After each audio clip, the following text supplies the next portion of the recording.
Okay, welcome to Lights Camera Barstool. Today is Monday, April 14th, although when you're watching this, it's probably the 15th. A bunch of movie news to get to today, as well as reviews of two big movies, one of which set like a trillion box office records in Minecraft, or a Minecraft movie, whatever, and is, I would say it has like right now the biggest movie moment to happen since like Barbenheimer, as far as like people talking about movies. You know what I mean? Bigger, Yeah, bigger. it's fucking It crazy. broke. It broke Barbie. It's like the third highest grossing, or third biggest opening in Warner Brothers history. It's set like Number eight. four was Barbie. Yeah, it has like 800 different box office records. It's absolutely nuts. But yeah, the we'll talk about that. We also have just we'll do short reviews of a few different movies, including or shows, including The Last of Us, Mhm. Studio, The White Lotus finale, Severance season two. But we could start out right off the top. A quick little teaser trailer for a movie that I'm sure we're immediately excited for, which is Eddington. Mhm. In May of 2020, a standoff between a small town sheriff and a mayor sparks a powder keg as a neighbor is pitted against a neighbor, just as neighbors pitted against a neighbor in Eddington, New Mexico. Directed by Ari Aster's first movie since Beau is Afraid. Pedro Pascal, Emma Stone, Austin Butler, Joaquin Phoenix, stacked cast, obviously. And I feel like we're about to see like a little bit of a partnership forming right now between Aster and Phoenix, which is a good thing. Beau is Afraid, Mhm. hate it or love it, that was a swing for the fences. This feels like they're trying to draw into more of like a, I don't know, a mass appeal story, or I want to say. But very Yeah, excited for this. Trailer looked cool, interesting. I guess it's kind of based around COVID. I would say it's entirely based around COVID. Yeah, almost entirely about COVID, which is, I feel like we're almost, there's very few directors where I wouldn't be like, all right, we don't need to make movies about this. We don't need, like when Michael Bay made a movie about COVID while COVID was still happening. I was like, all right, what the fuck are we doing? Yeah, Whatever was that Sparrow, whatever. Songbird. Yeah, whatever the bird one. Like, but still, in this case with Ari Aster, he's a guy I pretty much trust. So I'm very excited for this movie. I trust them. I didn't. How did you like Beau was Afraid? I There How do are you feel parts about of it? it I like. There are parts of it I'm like, this is going on too long. But I Yeah. appreciated the artistic swing. Exactly. I've seen people like announce him as just dead, career over after that movie. Even like just like film people. I'm like, a bad filmmaker can't make that movie. Like I didn't like it, but like a bad filmmaker just does not have that in them. Like No, at all. absolutely not. That could be like So the hardest I movie to make for like fucking Ron Howard. Like, could Ron Howard make yeah, that movie? I don't fucking. And that's not to no. say Ron Howard's a great filmmaker. I don't think Ron Howard could make that. That sequence is getting cut. Yeah. Um we'll get to that later. But I'm still on the Ari Aster bandwagon. This I think is a pretty big risk. A COVID like it I think the trailer was like almost explicitly this is how we turn on each other during the pandemic.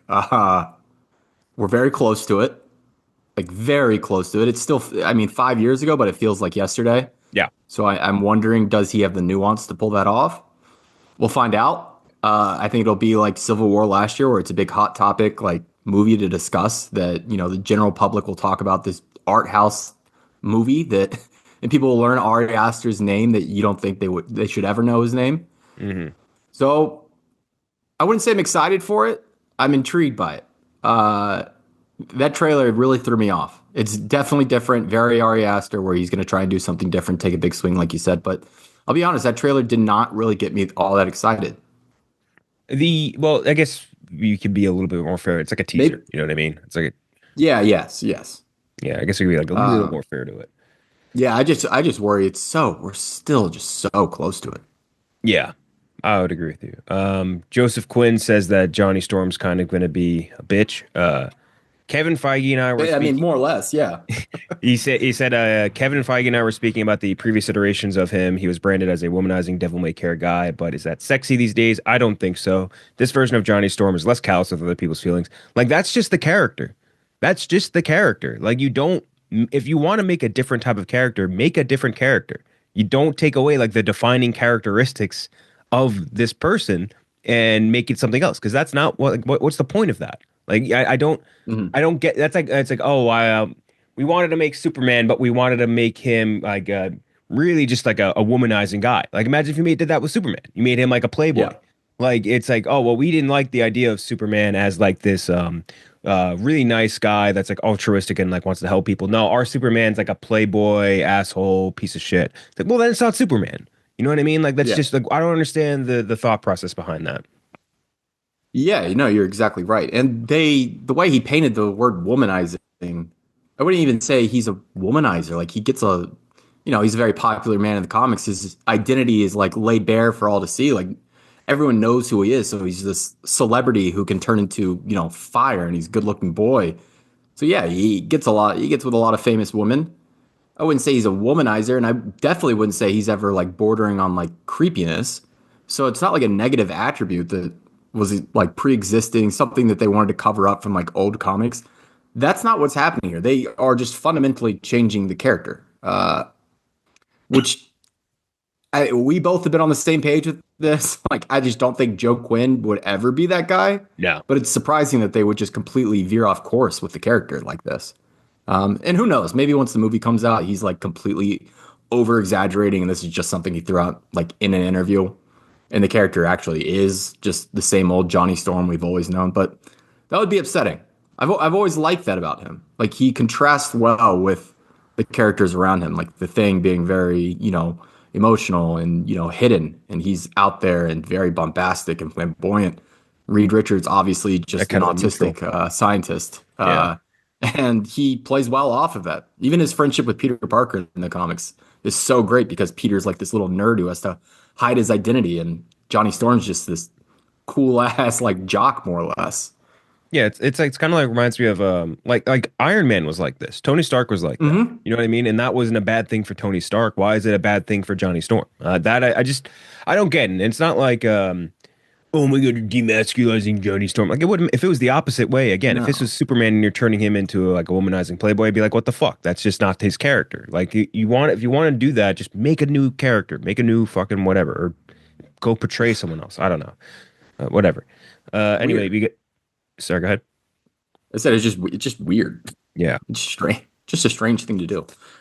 We had Yeah. the first teaser for Chief of War, new miniseries, a thrilling, unprecedented telling of the unification of the Hawaiian Islands from an indigenous perspective. Hawaiian war chief joins a bloody campaign to unite the warring islands in order to save them from the threat of colonization, starring Jason Momoa, Cliff Curtis, and Tamora Morrison.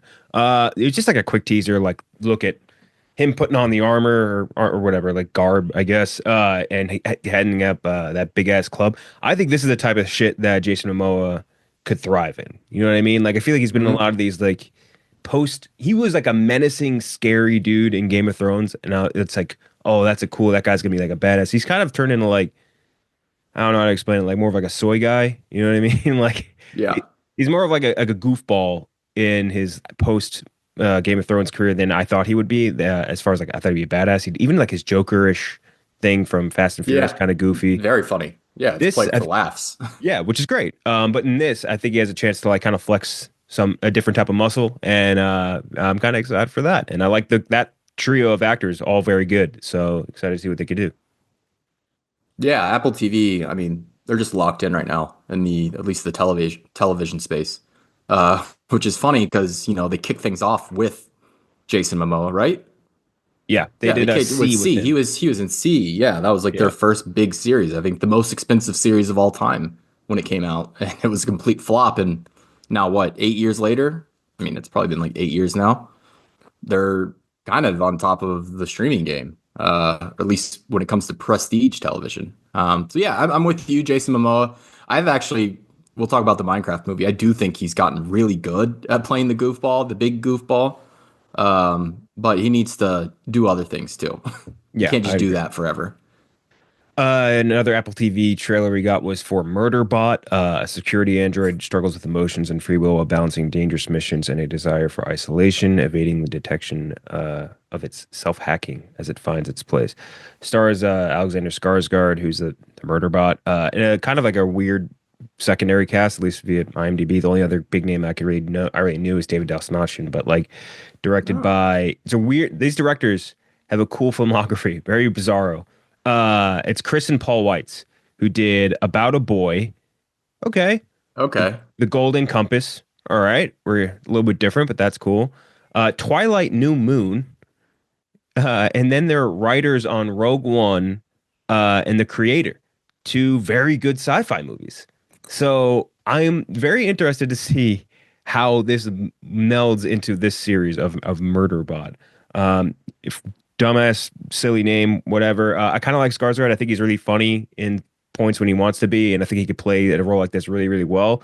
You could see that, and basically every now and then he just has a comedic cameo in a movie or a show where he just crushes it. Like, what did he play? Where he Mm. played like the pervert actor in recently? What was that? Do you remember? Pervert actor Skarsgård. He played like maybe it was Hacks. I'm not sure. Or it was a series, I think. But he played like an actor, and like all these girls go to his house, his apartment, and they like plant coke on him or something. What was it? Shit, It's it's gonna bother me now. yeah, it's He really was very. bad. He was. I mean, just Succession. He was so funny. Yeah. Your numbers Oh are gay. yeah, It's one of the funniest. dude, he's really good. I can't find it, but whatever. Oh, I He's forgot. His IMDb picture is so fucking funny too. It's him in the underwear, just like stanced Yeah. up. Yeah. But Oh, that's yeah, great. so very excited to see what he could do in this. The trailer didn't do like a ton or anything, but I like director, I like actor, so I'll be there. Made an appearance on Atlanta 2022. That could, as himself. I think it was Atlanta. Yeah, it was Atlanta. Okay. Yeah, I think what's it called? Zoe not Zoe Kravitz. Holy shit. We've interviewed her. This is really bad. Oh, I know who you're talking about. She played Domino Yeah. in Deadpool. She goes to like their Zazie Beats. yeah, Zazie Beetz. Sorry, she goes to his with her friends to his apartment, and he's just like this like really pervert actor guy. He's very funny. That is funny. He was also made an appearance in What We Do in the Shadows. He was part of in like one of the more recent seasons. He was part of one of the councils. Yeah, they did that Um, with they've got like all of True Blood on that cast, or on yeah. like little cameos at one point. They had Evan Rachel Wood. They're probably running out of like actors who have portrayed vampires at some point. Like all they're missing is like Nick Cage. And Wesley Snipes. They got what's her name? They got pretty much Evan everyone. Rachel Wood. Yeah, Evan Rachel Wood was there, and a couple other guys on that cancel. That was I mean, damn, what a good show. Not a bad Wesley final Snipes season. zoomed in. Yeah, Wesley Snipes too. We had the Uh, Daywalker, Wesley Snipes. but yeah, no, the trailer looked funny. Looked good. Scars. I like the title quite a bit. I think it's based on a book. I could be wrong. Book or a Ooh. game, one of the two. I did it based But it off has IMDb. has a very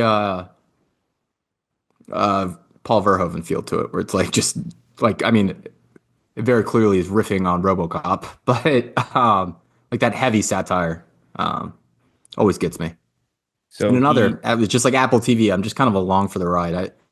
I will believe that their show is going to be good until I see it and it's not.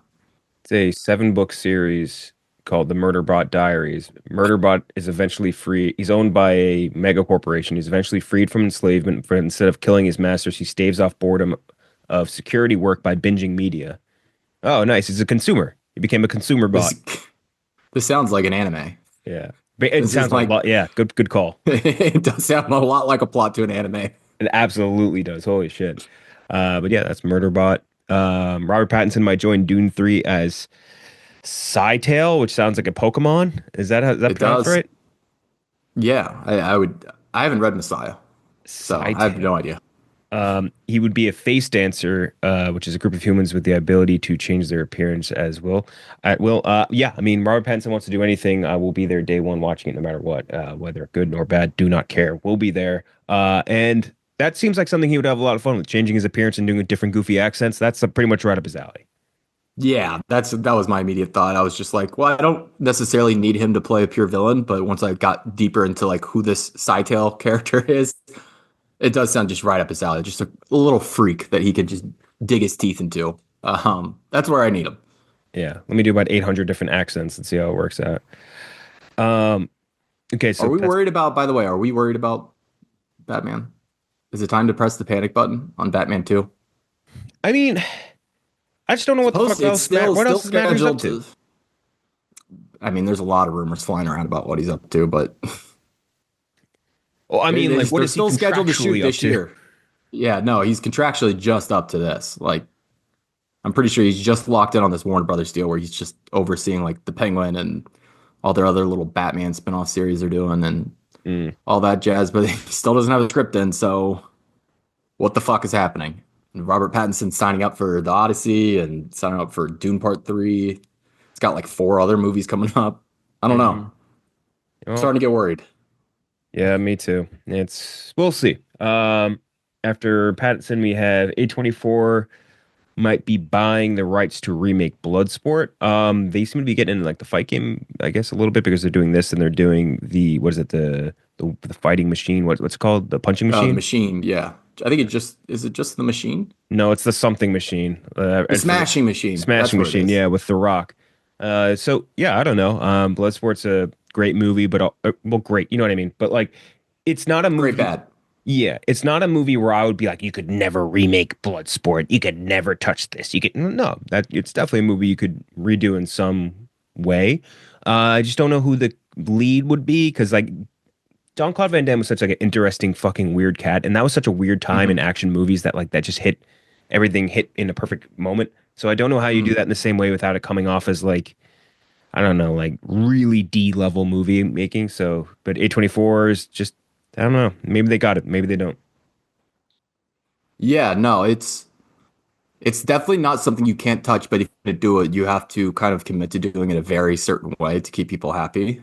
Which I think one of like the stipulations of making or remaking Bloodsport is like you can't have a budget over like $5 million. Like this thing needs to be made with pennies. Hmm. You need to cast like someone in the lead role who kind of can act. All respect to Jean-Claude Van Damme. Part of his charm was that he was just a Not a foreign, a particularly great actor. foreign Yeah. man trying to fumble through some English lines, which you could tell not his strong suit. So that I think that would be the biggest question is like, who do you get to fill that role? I don't know, like Alexander Ludwig, maybe. Like I really couldn't That tell is a you good pick. who Yeah.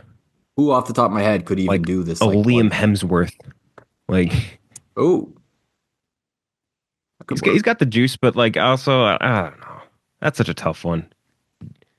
I also love that they should just add on more stuff now because like the first one still, I think if you watch it, like maybe not. Because he got a huge lawsuit over that. But like like how they presented it as a true story, like Yeah. when it first came out, and then it just turns out that guy made up everything. Every So they single should part just of it. add in stuff at this point. But yeah, that is Bloodsports. We got the first trailer for the Phoenician Scheme, the latest Hell movie yeah! from our boy Wes Anderson, not Paul Wes Anderson, not Paul Oh, Thomas he already had a Anderson, movie but Paul in regular the Wes Lost Anderson. Lands. Yeah. In just a little, I don't know how you describe it, like adventure drama movie starring Del Toro, Mia Therapelton, is Michael Mm-hmm. Cera, Riz Ahmed, Tom Hanks, and then the whole crew that he just casts into absolutely everything he ever makes. It's one of those things like, yeah, like I'm going to be watching a Wes Anderson movie, no question, because he's Wes Anderson, he's an auteur, whatever bullshit. You ever just like see a trailer for a movie and feel like you've seen it before? I mean, all the time, Like, I watched the unfortunately. trailer for this movie and I'm like, I feel like I've seen Wes Anderson make this movie 800 times. And like that's not to be like, oh, this couldn't be the best movie he's ever made. This couldn't be like I feel like it's the ultimate. Like I watched this trailer and I'm like, I get it. I get it, man. I get it.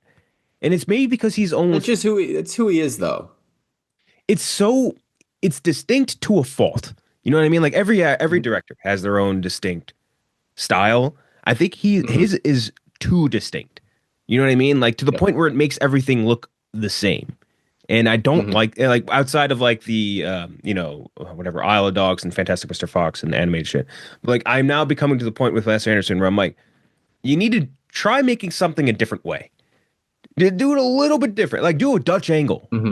He might explode if he tried to make it do a Dutch angle. Like do something a little different. See what the fuck happens. I just I don't know. I feel like I watched that trailer. I'm like, this is a great cast. This is great everything. It's probably gonna be a good movie. But I feel like I'm at that point with Wes where I'm like, I need something new from Wes Anderson. Yeah. No, I see what you're saying. I definitely see what you're saying, but I also have just come to accept that this is who he is. He's not gonna make. I just don't. What are we like? This is gonna be his like probably 16th movie, 17th movie for the last 14 of them. I would say he's like kind of hammered out this style of his, and he really has not moved off of it. even a little bit. Even the animated stuff, I would still say is framed exactly the way he likes to shoot his Yep. live action stuff.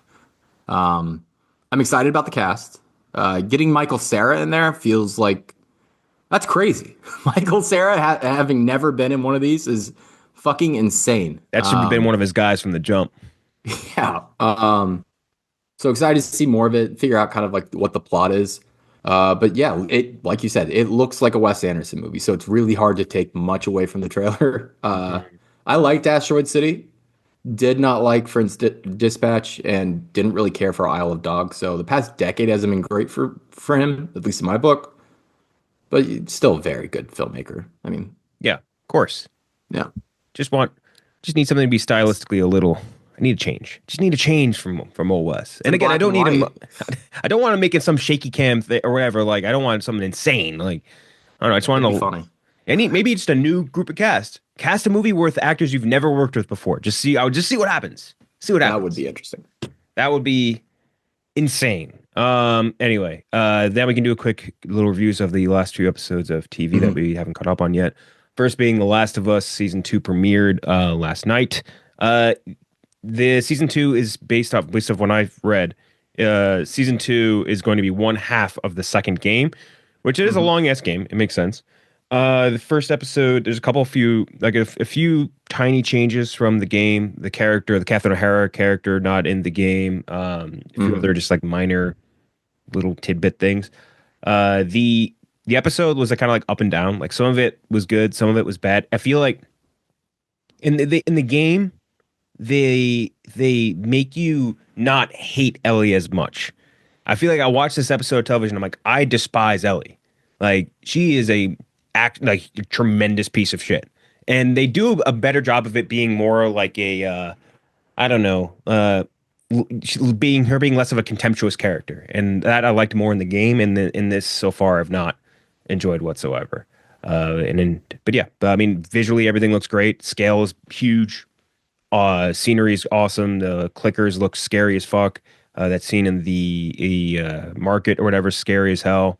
So yeah, and Isabella Merced is amazing, really good as Dina. Mhm.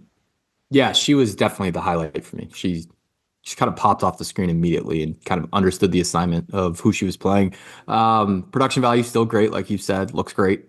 I did not like this first episode, like at all. Like I really don't do not like the direction they took Ellie's character in, which I understand she's still a teenager technically, I guess, right? 19 Yeah, in the second season, I think is what they said. 19. Yeah, And 19-year-olds are annoying and know-it-alls, and they just are who they are. But good Lord, so fucking annoying. Like we need some development quick. Like hopefully something happens here soon that kind of gets her mind right. Because that was tough to watch. I mean, it was pretty brutal to watch through the that first was episode. I'm 16-year-old not gonna lie. behavior, not 19-year-old behavior. You know what I mean? Yeah. Like not like Um, that was like petulant child behavior. yeah. It was not enjoyable for me. I would say that. But it's not like I'm gonna quit watching altogether. But if it continues, I don't know if I can sit there every week and and watch that and be like entertained by that. I'll say that. And Mm. hopefully I don't get like mixed in with the people. I mean, we were talking about with Robbie Fox at the end of last week, who were just like, she's not hot enough or something like that's. So fucking weird, dude. She's a teenage video game character. Yeah, That's not the problem here. yeah, Um, yeah, no. It's just they're gonna do 9 episodes, full episodes, even though they're splitting this game up, right? yeah. My understanding is that yeah, that is the Okay, case. good. So we got a long way to go. A lot of Yeah, things left to happen. Caitlin Ever, obviously, looking for revenge. Kind of crazy. I still think it's crazy they cast her in this show as like because I mean, so many fans wanted her, and she obviously auditioned for this yeah. spot too. So bringing her in that role, which I'm aware of, interesting. One of the craziest things about it too is that they just didn't make her get jacked, which is like Hmm. in the game she is like bodybuilder huge. Oh She is yeah. like humongous, like obscenely. It would be if you saw her on the street today with all the modern conveniences of the world, all whatever nutrition you need, whatever gyms you need, whatever like supplements you need, you'd be like that woman must go to the gym 5 hours a day every single day. And to be that huge in an apocalypse was fucking crazy. And I think they kind of maybe they put that together in for this case because he's just like a regular human being, which makes way more sense. Hmm. Especially post apocalyptic where you're scrounging for food every single day of your life. But yeah, You might that be I think scrounging for food, Kenjac, but if you need mental health services, yeah, those that's are available. I saw that you was tweeting about that. That is crazy that they added that in, and they're like, "Yeah, of course you would need a psychologist or a psychiatrist during a apocalypse." It's like, yeah, you might want one, but what are we what are we yeah. talking about? In the post episode featurette, Mason says like because Catherine O'Hara character is a therapist, like yeah, it's like there's monsters in this world. Wouldn't a therapist be like a very valuable profession? Like no, it wouldn't. It wouldn't be valuable at all. Like only jobs that are valuable now are blue collar jobs. That's it. And they're talking the whole Yeah, time with that fucking mayor, like, hey Joel, you're not building homes fast enough. You're not building homes fast enough. This motherfucker is sitting in a mansion getting bombed and just talking with people about their problems, doing nothing. Like, I know you don't want her to go lugging concrete or nothing, but go do something, dude. Like, that yeah. to me is kind of that, but it's like one of those like dumb things. Like, oh, maybe because I saw people tweet this too, like, oh, it's because Jackson's advanced, like they're building back civilization. Like, dude, if you can't build homes fast enough and you need security, you need all those things, you can't have people sitting around talking about their problems like that. It's like Like, it's not cool. 30 other things you got to do, like Yeah. agriculture, hunting, like food is like the first, like food, housing, like Like survival, like economy, like all these things like are before this. Like, it's crazy. But yeah, anyway, that part that was just crazy to me. And I think and someone had tweeted to that's me. woke. That's woke. So That's the woke part. what someone tweeted to me, and it's the truth of the matter too. They're like, the reality is they wanted a therapist to help with Joel's character development, which is true. Like Mhm. that helps him being able to say things out loud. That's great for his character development. And Yes. but Yeah. guess It what? makes for good TV, obvious. I mean, Sopranos, like half the runtime is just Tony sitting in Melfi's office for the Yeah, first like two seasons. And it's great, but but here it I doesn't make a lot of sense. I'd counter that he has a ton of character development in the games without ever having to talk to the therapist. So Hmm. whatever. Anyway, that's the Last of Us. The studio's last episode, all about recapturing a film reel that went lost with Olivia Wilde directing a movie starring Zac Efron. Very funny. I love how this show was so made for like us, basically. You know what I mean? Like people that Hmm. like movies, like him just being this like kind of an insufferable dork of a producer and just like being Hmm. like, oh, I love film. I'm like the only director that's saving film. Like I love the graininess of it. And then like the people that actually have to do it, like the film guy just being like, it's a pain in my ass, to be honest. It sucks. I hate it. Hmm. That shit was very funny. Very funny episode overall. Just like the whole turning into like episode of China or not episode, like a reimagining of Chinatown. Very funny. Hmm. Olivia Wilde really good in it. So is Zac Efron. Very funny. And Ike Barinholtz really still in the Yeah, show here. I think he's doing a really great job that alongside was as a great. counterbalance with Seth Rogen. Yeah, no, I thought it might have been my favorite episode yet. Just in terms of like how meta it really was. I mean, you said it yourself. Like it's really made for people like us, and people like us were tapped into that "Don't worry, darling" press tour like nobody's business. And she just comes out and like the whole episode is just her addressing all of that Yeah, very head on. Uh, so that was enjoyable for me, and she's just a great performer too. Like I think that gets lost on people because of her last couple of years of just drama and her directorship, which may not be the best, but she's always been a strong actress, and it shined through here. Seth Rogen still, I love his character, but I also am like just so fucking frustrated with him all the time. nonstop. Like it's like it's really, I tweeted this out. I really understand the people who will sit on the couch and be like, I could have made that play when they're watching like a wide receiver drop a ball, like a heavily contested pass, and be like, I could have caught that. I could have been in the league if it wasn't for this bum knee. I'm sitting there watching, like, if I had one more connection, I could be doing this job. Like, this is the easiest job in the world, Seth. This is so easy. I know, dude. I just the whole time, every time he says anything, I'm like, just do this, just do this, just do this. Yeah, dude. It's a pain in He the was ass, right, but though, about film. He's absolutely correct. dead on about film. It's just too damn expensive. That was a funny ending to it, just like rolling all the way down the street. Good call, Mike. But yeah, that's the studio. We got the White Lotus finale. A bunch of different shit going on in that. Luckily, this is a good Mike White redirect. Everyone thought it was gonna be the monkeys shooting, not the monkeys. Just straight up Hmm. Rick blasting away Scott Glenn, who, man, Scott Glenn coming in and just like killing 2 episodes of TV. Did great work in that. Yeah, And very the believable as Walton Goggins' father. yes, extremely just like guys who are like that guy's got a look. You know what I mean? A look Yeah, to him. yeah. But yeah, his episode was kind of like I don't know. This was my least favorite of the 3 seasons by like Hmm. I would say like a decent enough margin. This finale, like it feels like they needed to remove one storyline maybe, so that they could wrap everything up more succinctly.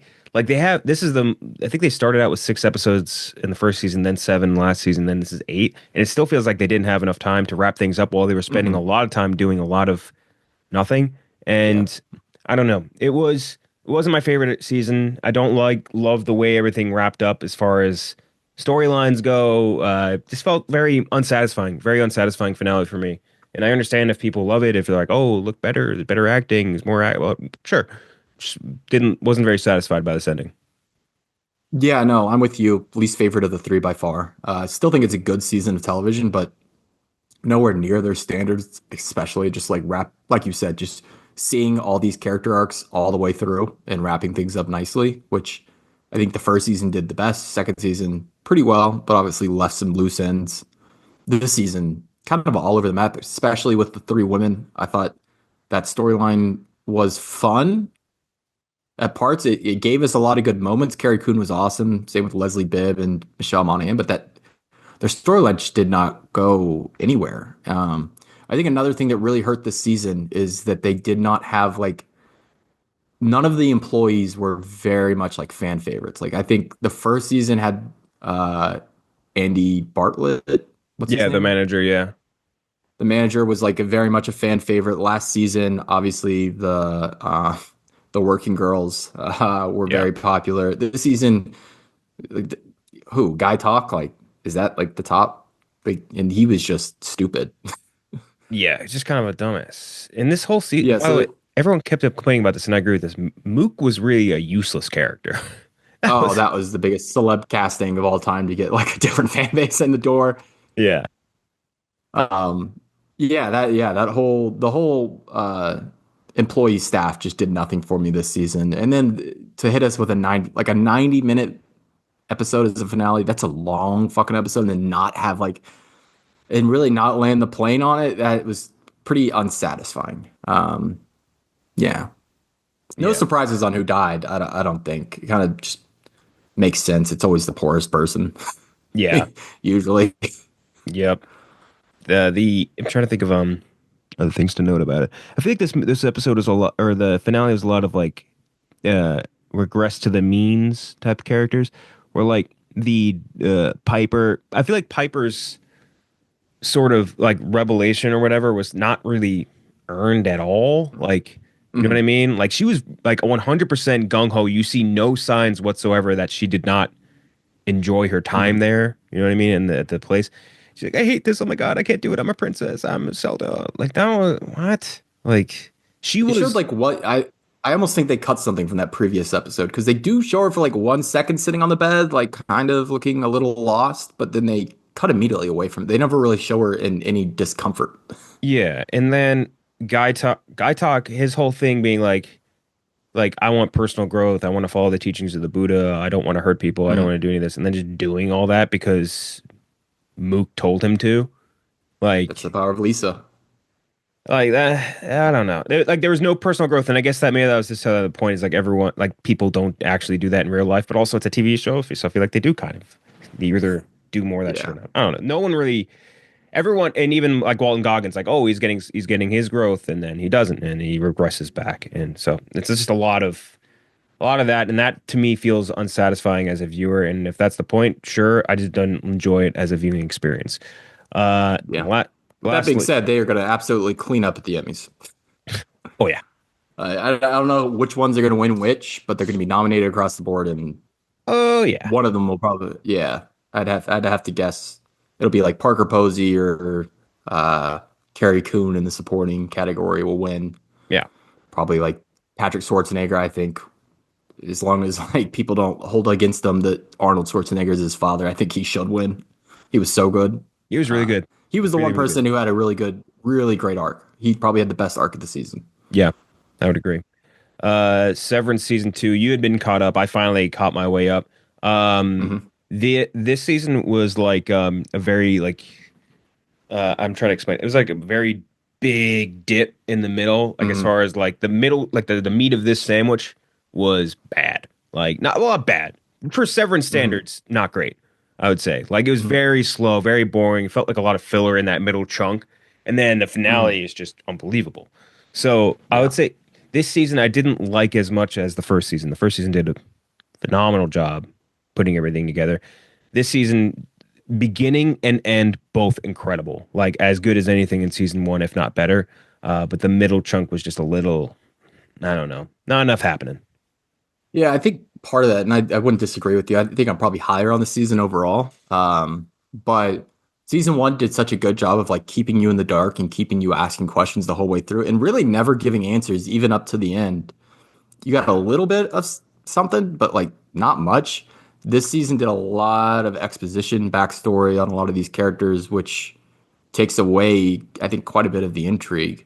Now, they were also trying to expand the story and create like an entire world around the office because the first season was really self-contained. Yeah. Season three, I think they get back more on track with that.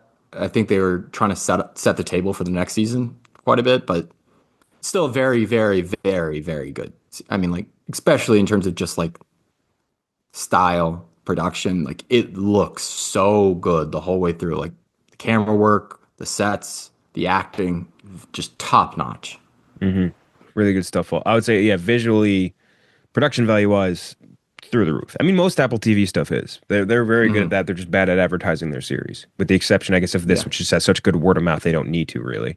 Um, How big of a star is Milchick, by the way? Like dude, he he doesn't really rocks. get a chance to style. He doesn't really shine in season one. Like he's there and he's like a very interesting character. But season two, it's like his show and Yeah. he's so good. By the way, Uh, that's the most I quit job ever. Like if I was Milchick, I'd be like, I'm not severed or anything. I'm fucking out of here. This is the worst job of all goddamn time. Like, why would you ever want to work there they're as a telling him he's using non-severed? too big of words. They're like yelling at him for being smart. Yeah, fucking. And that guy's been on like a PR tear as well, which is nice. Because he Yeah. was phenomenal all season. Such a good actor. What's his shoot? What's his name? Tremel Tillman. Yeah, Tremel Tillman. Yeah, He was fantastic. he's got charisma at the wazoo. Yeah, and the I can't actress wait who to see put him in Final Reckoning. yeah, that's right. And I saw him in the trailer for Final Reckoning. And the actress who plays Helly, who lesbians are in love with. Oh, I love this one. Britt Lowry. Britt Lowry, Britt yeah, Lowry. Lowry, right? Yeah. Hmm. Shoot, I'm bad at remembering these names. But she was really good this season too. Adam Scott, obviously, awesome all the Yeah. time. But that is Severance season two. Now we can talk about a pair of movies. First off, being Minecraft. So, or a Minecraft movie. Four misfits are suddenly Yeah. pulled Come through a on. mysterious portal into a bizarre cubic wonderland that thrives on imagination. To get back home, they'll master this world while embarking on a quest with an unexpected expert crafter. This movie is essentially like it's Jumanji combined with Balls of Fury in my brain. Like it's like just mixing together two goofball sort of premises and grafting it onto the best-selling video game of all time, which I think some people like maybe that element of it is kind of lost on. Like this is the best-selling game of all time by like a massive margin, by like almost two Yeah. times the next movie. Like it is very prevalent. So in a lot of video game adaptations, they make like a core story for the layman so that you can understand it Hmm. without knowing anything, and then they throw in a few little like bits and pieces for the video game fans so that you can. It's like a nice little treat. But like it reads, and we mentioned this, at least I use it a lot in reviews. It's like it reads as infrared, right? So like if you're Hmm. not a fan of the game and you watch the movie and something happens that's for the fans, it doesn't register as like the whole train has stopped, so you all look at it. Like it keeps moving and it doesn't affect your viewing experience at all. That's not really the case, I think, in Minecraft at all. Like every needle drop, whether it's like the chicken jockey thing, which everyone was going obviously ballistic about, super viral, or like even like the little jokes like, oh, this is the Crisis Emeralds or whatever. Like they'll say shit like that, and like I never played the game, so that's just it's right over my head. And all these little bits and pieces that are like so dependent on you understanding the game, it's just it kind of derails my experience as a viewer. But at the same time, I don't think it's necessarily a huge negative. And the reason is that again, This is the best-selling video game of all time. Fucking more than the population of the United States has bought this game. Like it Mm. is, if there's ever going to be a movie where you're going to do a little bit of inside baseball, like this is it. This is going to be that opportunity.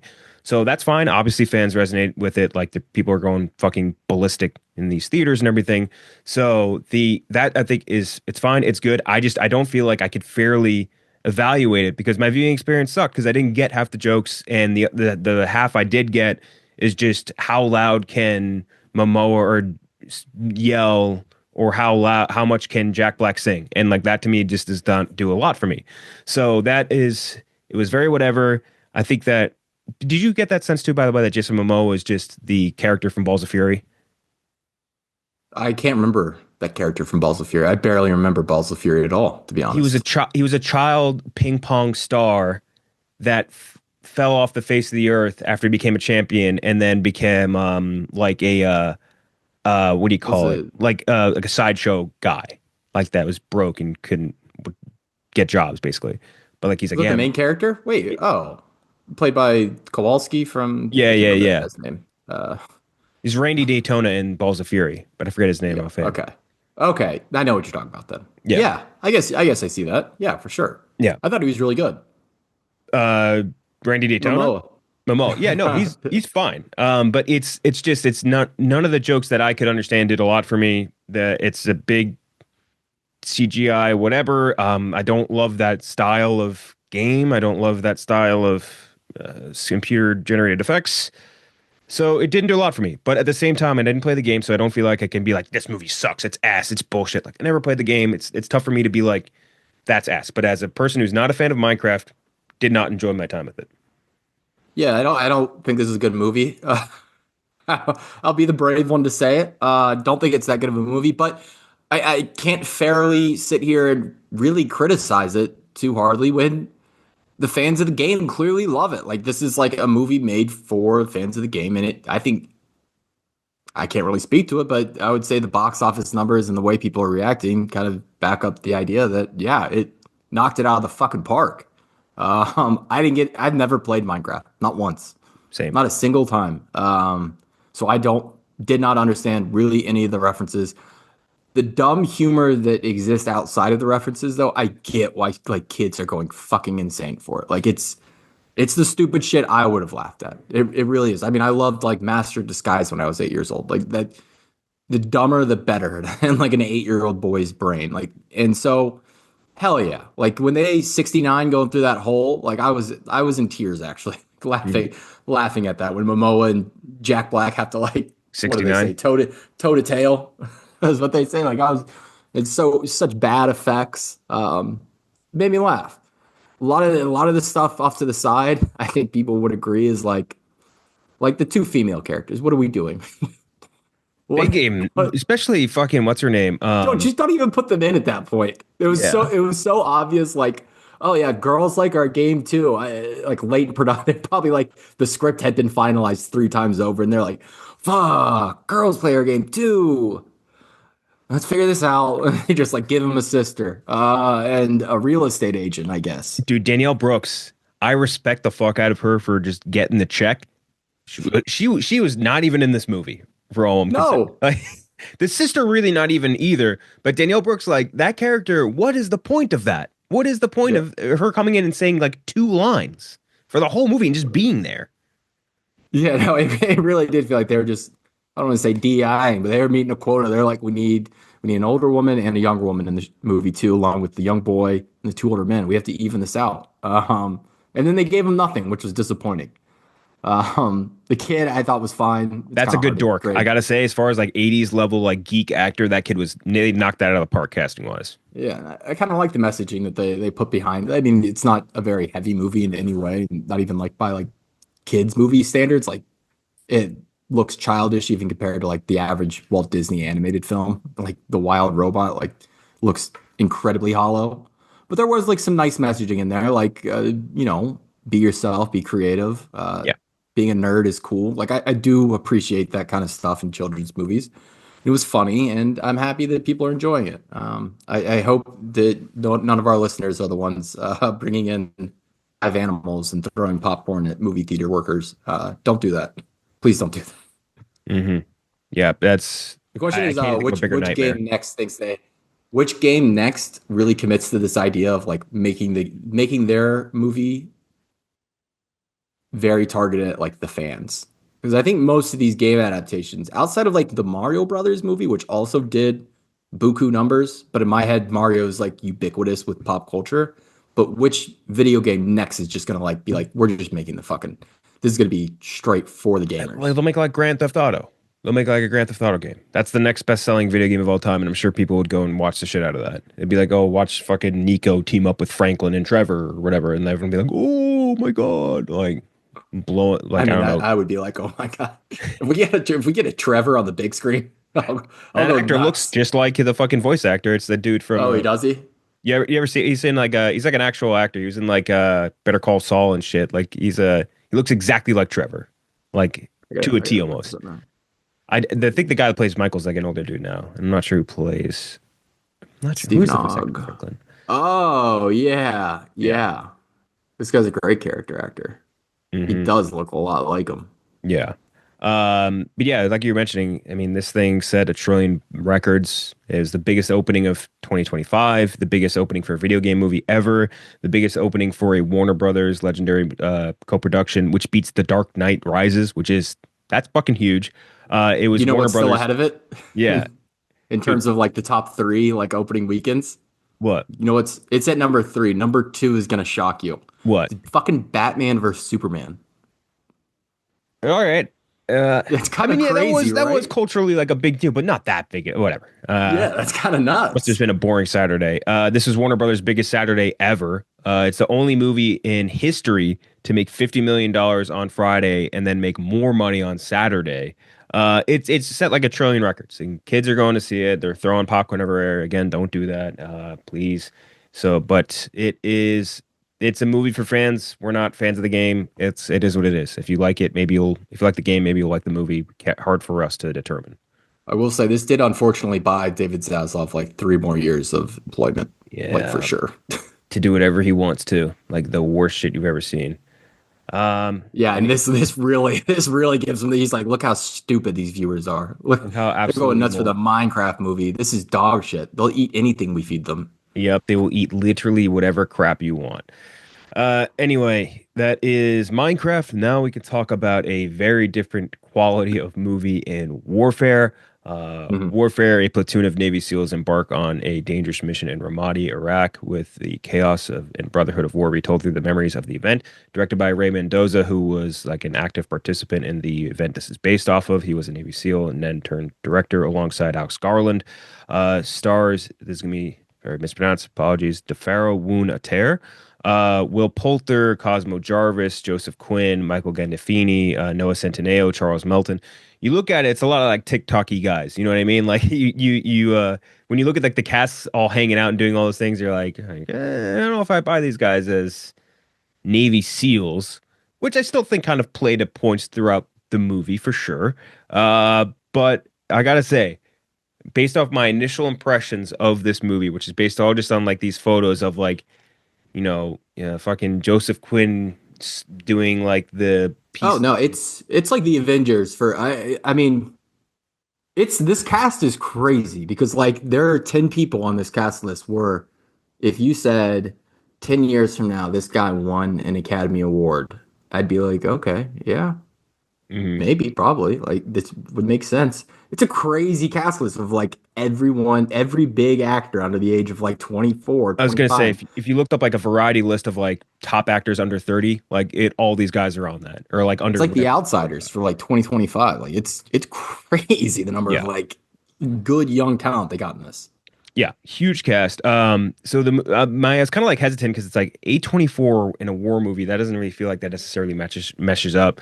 Obviously Mhm. Garland, I don't want to say struck out with Civil War, like it just wasn't what we all thought it was going to be. I'm a defender. I've come around on that one. It's just not I've come to qualitatively. accept it for what it is. Yes, accept it for what it is. At the same point, still, you make that same Mhm. movie in a different fucking whatever Yeah. situation, and it's incredible. Same message, same everything.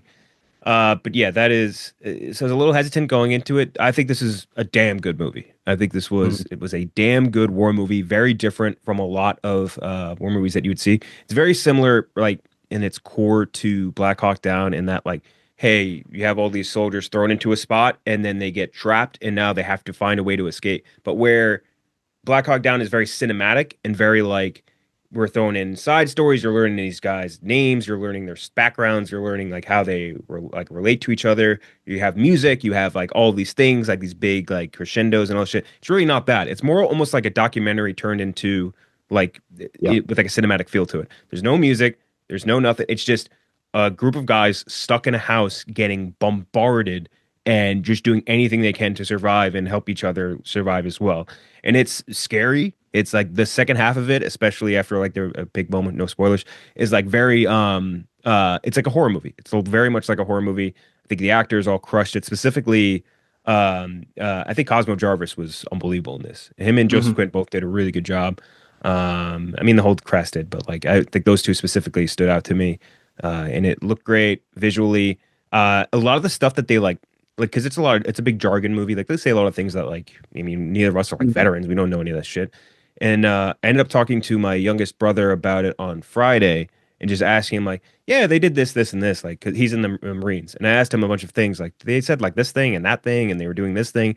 He's like, oh yeah, that's all like dead on accurate, like that's all things we do. Hmm. Like I was asking him like how throughout the movie, like you notice how like they had all the buildings like numbered, you know what I Yeah. mean? Like this is in building Yeah. three, They're this is like building house. 40. Yeah. They're like house four, like looking at house three. Like, Yeah. yeah. He's like, yeah, oh yeah, that's the first thing you do. And he said, but like an OP, like, and I was asking, like, they're carrying things a certain way. He's like, yeah, that's this term means that. Like, that's all dead on, dead accurate, dead all these things. And I was like, it's just cool. And you could tell a certain level of authenticity, which comes from the guy that was in it, the Ray Mendoza directing it.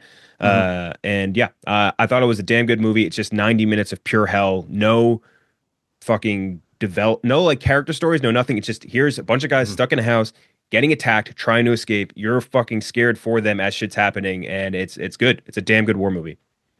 Yeah, no, I was kind of blown away by, I mean, Alex Garland, you can always expect production value to be through the roof, but even here, it's almost at another level. It's, like you said, it's as close to a documentary feature as you can like kind of get while doing a narrative.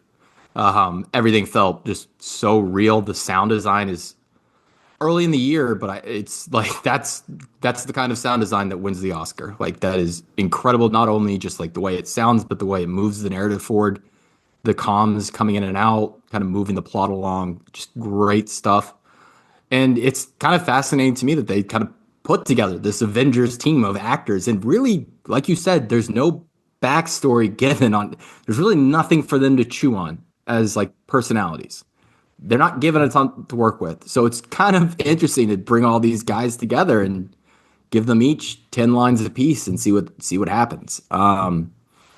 Now, the discourse has gotten very annoying. People have been like, this is a pro war. I don't know how you watch this and come away pro war. I could see someone who's kind of like wants to be in the military and be like, oh, that looks cool. Like, the uniform serving your country looks like a very, heroic thing to do. But even then, I just don't see how you'd come away with that messaging. I think Alex Garland choosing to not, play up the heroics or even play out like something like Born on the Fourth of July or Apocalypse Now, playing out like the evilness of war. He doesn't play it up on either side, and I think it comes out way more effective as like an anti-war movie that way. Because you're just like, how could we possibly do like who would want to do this? Hmm. So I found it to be a very effective movie, very affecting movie. I enjoyed it quite a bit. I also think this is an all-time movie. One of the all-time, you watch it once, you never watch it again. I I can don't see think that for I'll sure. ever watch this movie again. Yeah, it's brutal. Especially like we could talk I think a little bit about spoilers now. So if you haven't watched yet, skip ahead. Like after the IED scene, it's fucking Yes, it's brutal. It that's is. how the movie is really split. It's split before and after. Yeah, Yeah. the post IED with all of them trying to get through like the sort of shell shock of it and like the screams off these guys, man. Oh, they were like it's like blood curdling. They did such a good job with that, and like just being horrified Joe for these Quinn guys. was Joe Quinn. Wait, somebody check on that man's vocal cords because I know he was like going. He's probably drinking honey like every single day on set. Good Lord, he was screaming. Yeah, like you said, bloody murder on the floor. Yeah, just absolutely like blood curling. Like you're watching and you're like, oh my God, get him out, get him out, get him out, get him out. Like you're Hmm. just like horrified for them. And yeah, I would agree. I don't know how you could possibly watch this. It like, yeah, there's always going to be a dumbass that watches like American Sniper and is going to be like, oh, that's fucking cool. I'm going to do that. Hmm. Like, but I don't understand how anybody with a functioning brain watches this and thinks like that's something I want to do because it looks like it's Yeah. just about the worst thing on planet Earth to be doing what they were doing in that moment. So Yeah. don't know how you could read it that way, but great movie. Really enjoyed it. Pretty much everything about it. I can't. There's not really like a lot of. There's not really any flaws I can point out where I'm like, wow, that sucked. They could have done this. They could have. They should have done nothing No. like that. I mean, cast was great. It's exactly I think the movie they set out to make, which Yes, was Ray Mendoza. Who are him and Garland friends? Is that how this he relationship was came the about? like the military director on Civil War. Okay.